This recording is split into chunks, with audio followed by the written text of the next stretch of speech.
Assalamualaikum warahmatullahi wabarakatuh. Terima kasih atas kesempatan yang telah diberikan. Yang saya hormati dosen pengampu mata kuliah Sosiologi Ekonomi, Bapak Sofian Tamrin, SPD NPD, dan teman-teman yang saya cintai. Perkenalkan, kami dari kelompok 11, yang dimana judul materi kami perilaku ekonomi masyarakat post-industrial.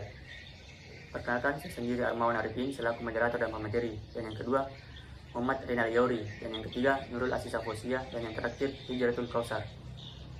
Pertama-tama, marilah kita panjatkan puji dan syukur atas kehadirat Allah Subhanahu wa Ta'ala, yang dimana telah memberikan kita nikmat kesehatan, nikmat kekuatan, sehingga kita dapat menjalankan perkuliahan hingga saat ini meskipun dalam keadaan daring atau virtual.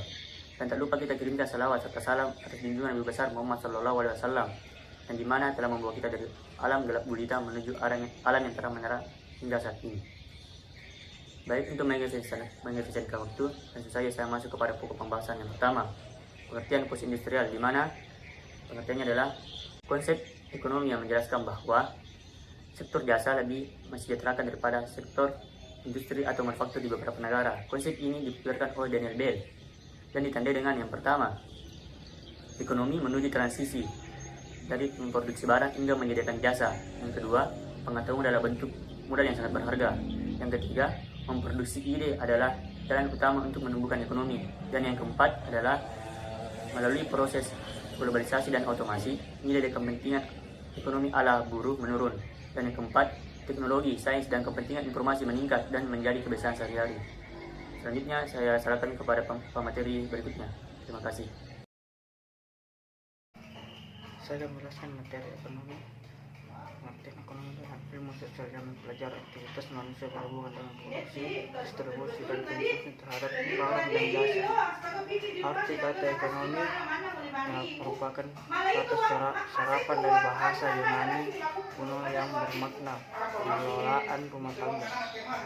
Prinsip tindakan ekonomi dilakukan dengan memperhatikan dan disebut sebagai prinsip ekonomi. Terdapat dua prinsip dasar dalam melakukan tindakan ekonomi. Ekonomi dilakukan dengan tujuan untuk memperoleh keuntungan sebagai penutup. Keuntungan yang diperoleh sebisa mungkin hanya memerlukan pengeluaran sesedikit mungkin. Terima kasih. Baik, saya akan melanjutkan materi. C. Dampak ekonomi post-industri. Industrialisasi telah menjadi kunci bagi pertumbuhan ekonomi modern dan pesatnya peningkatan pendapatan masyarakat. Selain menimbulkan dampak positif terhadap perekonomian, industrialisasi juga menyebabkan dampak negatif di sisi lain. Berikut ini dampak positif industrialisasi dan dampak negatif industrialisasi.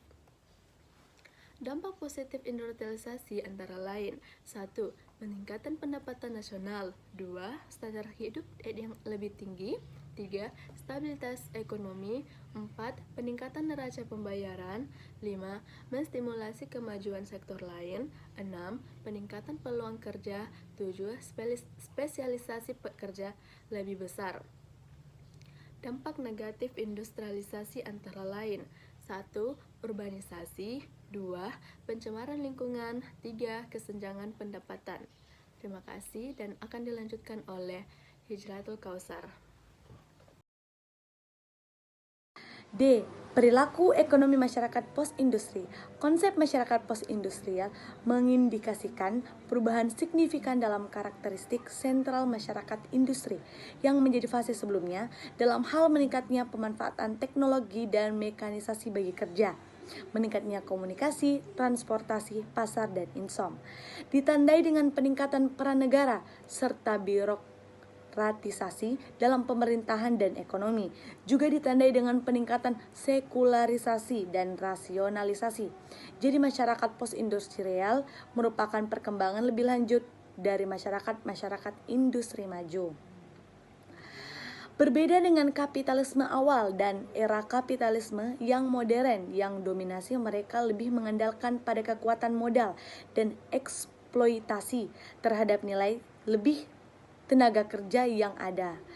Kapitalisme lanjut di era post-industrial umumnya lebih banyak mengandalkan pada kemampuan memanipulasi ideologi, menebar perangkat ide-ide kultural yang menciptakan kebutuhan semu dan hasrat yang kuat untuk selalu memberikan produk-produk industri budaya serta kemampuan memanfaatkan teknologi informasi untuk menciptakan imperialisme kultural melalui budaya populer dan iklan.